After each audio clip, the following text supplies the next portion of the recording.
क्या आप जानते हो एक खूंखार शेर माँ पार्वती का वाहन कैसे बना? इसके पीछे एक बहुत ही इंटरेस्टिंग और थोड़ी इमोशनल सी कहानी छुपी हुई है। बहुत समय पहले माँ पार्वती ने शिवा को अपना पति के रूप में पाने के लिए बहुत कठिन तपस्या की थी। तेज धूप, ठंडी हवा, भूख और प्यास सब कुछ सहकर उन्होंने सालों तक तप किया। आखिर उनकी तपस्या सफल हुई और शिवजी और माता पार्वती की शादी हो गई। एक दिन कैलाश पे शिवजी और माता पार्वती मजाक और हंसी कर रहे थे। तभी शिवजी ने हल्के से मजाक में ये कहा, पार्वती, लगता है तपस्या करते करते तुम्हारा रंग थोड़ा सांवला हो गया है।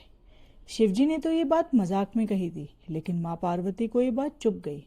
उन्होंने शांत लेकिन दृढ़ आवाज में कहा, ये सब मैंने आपके लिए ही तो किया था।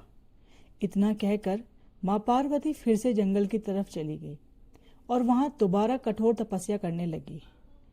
घने जंगल के बीच माँ पार्वती आंखें बंद करके गहरी तपस्या में बैठी थी। तभी वहां एक भयानक शेर आया। उसकी गरज से पूरा जंगल कांप रहा था, लेकिन माँ पार्वती बिल्कुल भी नहीं डरी। ना उन्होंने आंखें खोली, ना अपनी तपस्या रोकी।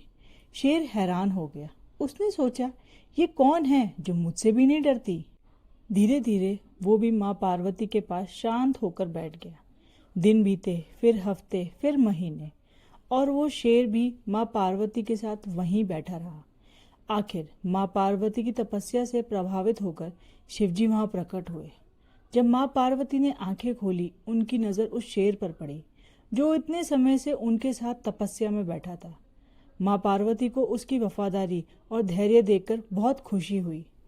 तब माँ पार्वती ने उस शेर को अपना वाहन बना लिया। तब से शेर माँ पार्वती और उनके शक्ति रूप दुर्गा का वाहन माना जाता है। और ये शेर सिर्फ एक सवारी नहीं, हिम्मत, शक्ति और निडरता का प्रतीक है। इसलिए हमें हमेशा ये याद रखना चाहिए, जो सच और हिम्मत के साथ खड़ा होता है, उससे दुनिया का कोई डर हरा नहीं सकता।